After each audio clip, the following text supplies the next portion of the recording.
एक छोटे से गांव में रामू नाम का एक गरीब लकड़हारा रहता था।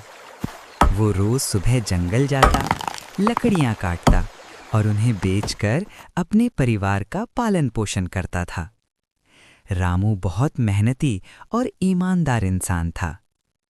एक दिन वो नदी के किनारे पेड़ काट रहा था कि अचानक उसकी कुल्हाड़ी हाथ से फिसलकर नदी में गिर गई। अब मैं क्या करूंगा यार, कैसे लकड़ी कटूंगा? हे भगवान, अब मैं क्या करूं? वो बहुत दुखी होकर वहीं बैठकर रोने लगा। हे भगवान, मेरे पास बस एक यही कुल्हाड़ी थी काम करके कमाने के लिए। अब मेरे परिवार का पेट कैसे भरेगा?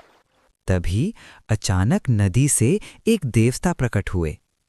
देवता ने पूछा, अरे, तुम कौन हो? बेटा, तुम परेशान क्यों हो रहे हो? मैं तुम्हारी कुल्हाड़ी ढूंढ के लाऊंगा, तुम रोना बंद करो। देवता नदी में गए और एक सोने की कुल्हाड़ी लेकर आए। बेटा, ये लो तुम्हारी कुल्हाड़ी। उन्होंने पूछा, क्या ये तुम्हारी है?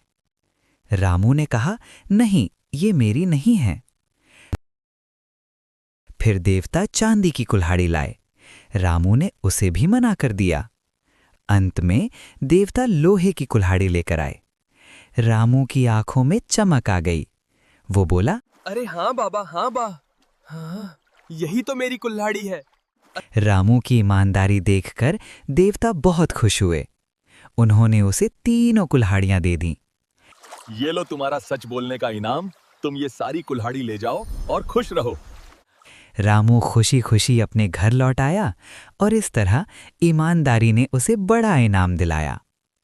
इस कहानी से हमें ये सीख मिलती है कि सच्चाई और ईमानदारी का फल हमेशा मीठा होता है।